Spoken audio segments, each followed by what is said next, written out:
Hello, I'm Adam Newman. This is my official YouTube channel. Please subscribe and support them. The Young and the Restless Spoilers Fridays Recap Full. Welcome back to our channel, besties. Today is a beautiful Thursday. The sun is shining, but our stress levels are absolutely through the roof. Grab your iced coffees, take a deep breath, and strap in, because we have a mountain of chaotic updates to get through, and we are so ready to dive deep into the madness with all of you right now. You guys, I am deceased.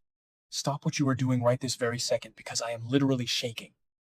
I am filming this while I am literally running errands, dodging people in the grocery store aisles, because I just had to jump on here and vent about the absolute cinematic mayhem that is happening in Genoa City right now. I am hyperventilating. Send help. My soul has actually left my body. Besties, the stakes are astronomical, and I am personally attacked by the sheer audacity of these characters. It is giving Major I cannot even energy, and my brain is visibly buffering from the absolute insanity we just witnessed. We are not just watching this show, we are invested. And I am ready to spill all the tea, because I am spiraling over their choices. Wait, backtrack for a second, I missed a step. Lauren Koslow is stepping in as a temporary Jill Abbott. I am genuinely spiraling. I was mid-skincare and smeared charcoal mask all over the rug when I saw her walk on screen. It is an iconic recast moment.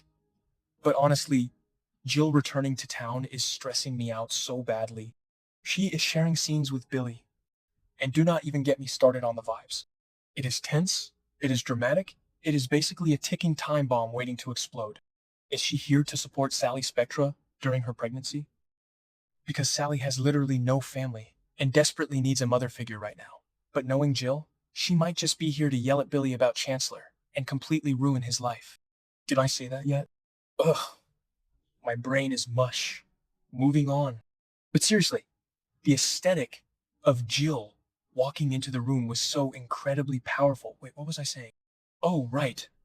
The pregnancy. Sally is carrying Billy's baby, and Jill better not ruin this. I am calling it. The villain arc is about to go nuclear if Jill does not behave herself and treat Sally with an ounce of respect. Oh, hold on. I should have mentioned this earlier, but Nikki Newman. Besties. Be for real right now. Claire Grace Newman, who is officially on my do not perceive list for spilling the absolute most sensitive tea, could not hide the truth from Victor. Victor now knows that Nikki has an optic nerve tumor. I am literally crying, throwing up, sliding down the wall. Nikki has been suffering from these blinding headaches and blurred vision, and she is so incredibly stubborn, straight up refusing Victor's help. But Victor is refusing to back down. He wants the best doctors. He wants to swoop in and be the hero, which is honestly so unhinged when you remember what he did literally days ago. Wait, I am glitching. Okay, back to the main event. Remember last week? Victor literally tricked a heavily sedated, terrified Nikki into signing away her Newman Enterprises shares. He made her sign a medical power of attorney that was actually a secret trust document. And he has been liquidating her assets while she thinks she is dying. And now he is playing the doting, concerned husband who just wants to cure her tumor? I had to yeet my phone across the room. He is a psychological mastermind, and this is a high-octane psychological masterpiece of manipulation. How can he look her in the eye? He is officially the most toxic man on television, and I am living for the drama, but also I am so deeply unwell. Nikki's symptoms are getting progressively worse. The blurred vision is terrifying, and she might be forced to accept his help because she literally has no other choice. I am manifesting a total dumpster fire by the next update because Victoria is already suspicious of her father looting the estate. Imagine Nikki finding out that her supposed savior husband is basically robbing her blind while she is battling an optic nerve tumor. I am physically vibrating from the stress. My grip on reality is slipping. Victor's mustache should have its own villain theme song at this point. I swear, I heard a weird hum in the background of their scene, like a literal horror movie drone sound, which is honestly so unhinged, but completely fits the vibe of Victor basically holding his wife's corporate life hostage. Wait. We need to talk about Jack Abbott now. Diane Jenkins is still missing, trapped in that terrifying barred room situation with the completely corrupt doctor. Markham and Jack is losing his absolute mind. Jack is trying to plan a massive, high-stakes rescue mission. And Billy, sweet, chaotic Billy, has to step in and deliver a massive, grim warning. Billy is genuinely looking at his brother like he has lost the plot. Billy is basically telling Jack to think before he acts, because this is a literal hostage situation and Patty Williams is completely off the rails. The tension in that room was so thick you could cut it with a knife. Jack is desperate. He is being blackmailed for sex by Patty, which is straight up criminal and disgusting, and he is about to risk it all to save Diane. I am screaming into my pillow. Billy's warning to Jack was so intense, I forgot how to breathe. He is reminding Jack of the potential danger, basically saying that if Jack makes the wrong move, Diane could be gone forever. When Billy Abbott is the voice of reason, you know the world is ending. Billy is usually the one making the reckless choices, so seeing him tell Jack to hit the brakes is genuinely shocking. I am too unwell to handle the gravity of these events. I am so invested.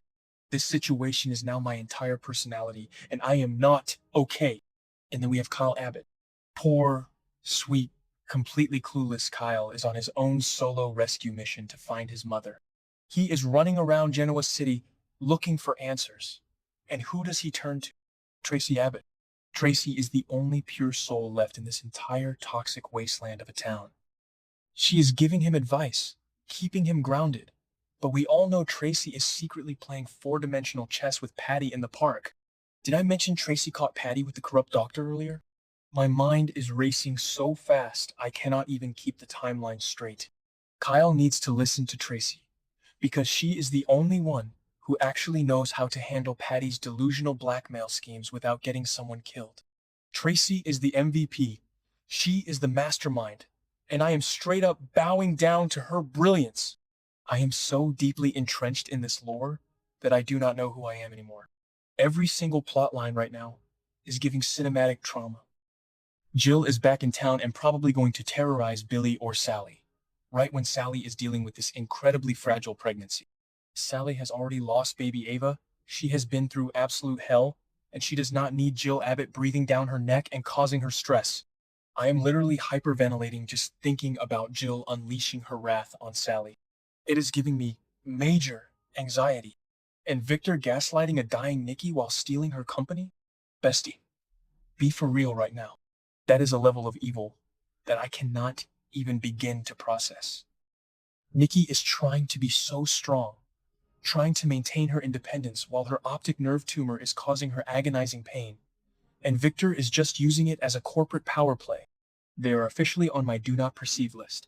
I am so done with Victor's games. But I also cannot look away. It is an absolute train wreck, and I am sitting in the front row with popcorn. Jack is about to walk into a Patty Williams trap, and Kyle is just trying to find his mother before she loses her mind in that padded cell. I cannot even... My heart rate is at a solid 150 beats per minute. I need a nap, but I also need to rewatch the entire episode because I missed the exact shade of lipstick Jill was wearing when she walked into the room. It was a stunning mauve, by the way, completely distracting me from the fact that she is probably going to destroy Billy's peace of mind, manifesting that Sally and her baby stay safe from the Abbott family drama, manifesting that Nikki realizes Victor is a snake before she loses her entire empire and her health completely deteriorates, and manifesting that Diane gets out of that barred room before Dr. Markham does something even more unhinged. Okay, I literally have to go breathe into a paper bag now because I am physically vibrating. Besties, stay safe out there in these Genoa City streets, because no one else is. I am logging off before I completely lose my mind, but you know I will be back the second someone else does something completely unhinged.